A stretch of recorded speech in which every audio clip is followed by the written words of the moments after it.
Well, it's kind of hard to ignore that corn market. We keep thinking we're going to get some sort of rally, find our footings. Overnight, we had a surprise drop in good to excellent by 1%, but it was still a surprise.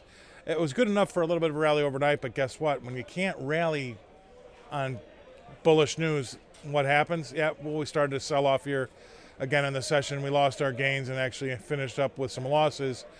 So that is a warning sign to traders out there, instructionally speaking. If the market can't break on bearish news or rally on bullish news, something's wrong, right? So that's giving us a little bit of pause for concern.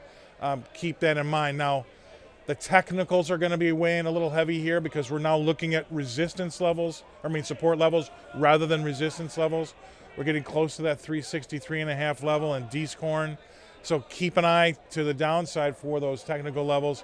Things are weighing heavily there. The technicals, we could say we're oversold, but we're going to need to see some sort of outside news better than a 1% drop in the good and excellent rating to spur this market higher. And while we're waiting for that, you could see this market start to really kind of burrow or look for new lows. And that's kind of what I'm afraid of, seeing the action after we got some surprising, mildly bullish news overnight. Now, lastly, we've seen a decent sell-off here. There's a lot of unpriced bushels still out there. So let's just say you get the rally that you're looking for. I kind of feel like we're going to start to run into a lot of farmers selling that missed that rally the last time we had this go round.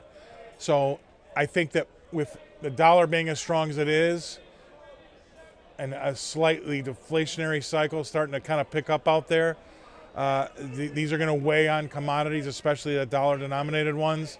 And at the same time, we've got a seasonality where we're starting to see, if we start to see a little bit of a rally going into harvest because we were oversold and we start to get what everybody wanted, I think that's going to run into some decent farmer selling, and that'll be another black cloud on there, keeping kind of a lid on prices. So I'm not saying it could be over, but I'm just saying that there's some decent hurdles now out there that are kind of are going to hang up a bull here that's looking for some sort of sharp rally. We've got too many unpriced bushels still. We've got a crop tour that's going on right now too that might give us something to trade off of. But again, as I open up the tape, if we get bullish news and we can't really rally off it, I guess my short-term feeling is I'm worried about the downside.